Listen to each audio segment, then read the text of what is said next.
Hello everybody and welcome to Star Wars on High. Thank you for stopping by. We are back with a fun video because I had my first ever tweet go viral. And by viral, I mean it got the normal amount of interaction that everyone else gets. But I never intended to make this into a video, but the more traction this tweet got, the more I thought about the conversation. And I'm going to give all the credit to Star Councils for giving me this idea because without seeing this tweet, I never would have thought of it. But the original tweet from Star Councils said, "Imagine if Grand Inquisitor Starkiller was the antagonist of the Obi-Wan series Hunting Kenobi." Right off the bat, it's an interesting idea, but then I thought of all the conversations that would come from that. Firstly, for anyone who doesn't know, Starkiller or Galen Merrick was the main character that you play as in the video games The Force Unleashed and The Force Unleashed 2, and for a brief period, Soul Calibur 4. Starkiller was Darth Vader's secret apprentice and was just ridiculously OP. He was basically created in-game as an insanely strong Force user who could just take on anything you threw at him. And ever since his creation, the fanbase has had plenty to say about him, and with the character's current standing and the way that fans are, I just don't think this could work in any way. You would have to have an extremely watered down version of Starkiller who wasn't breaking canon, because he already was in the EU. But then you would also have to have Kenobi win the final fight against Starkiller, so that way he carries on like we see him in A New Hope, and that way we would get the new Grand Inquisitor that we would then see in Star Wars Rebels. So sure, it would be cool to see Starkiller like this, but he'd be gone just as fast. And I think this is where I start to believe that video games should be left out of canon, because they are just too hard to control. Take the plot of The Force Unleashed, for example. I always felt that it would make sense for Vader to have a secret apprentice, because this is something that the Sith do quite literally all the time. With that being said, it does not make sense for Vader to have a secret apprentice who acts like the Emperor's hand and basically becomes a double agent and somehow helps in forming the rebellion, and also defeats Vader and Palpatine. Yes, that's an awful shorthand version of the plot, but I mean, we think of Starkiller as just a broken character when the plot is just as broken. The big criticism I see when it comes to Starkiller, and this is just from every side of the fandom,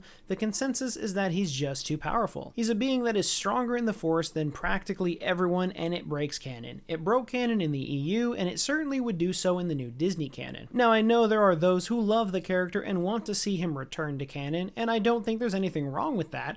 I just think it would be hard to rework his character and put him in canon in such a way that would make everyone accepting of the idea. But what are your thoughts? Should Starkiller be used at all? Should video games have more freedom from canon than the rest of the media in Star Wars? And where would you put Starkiller in the new canon timeline?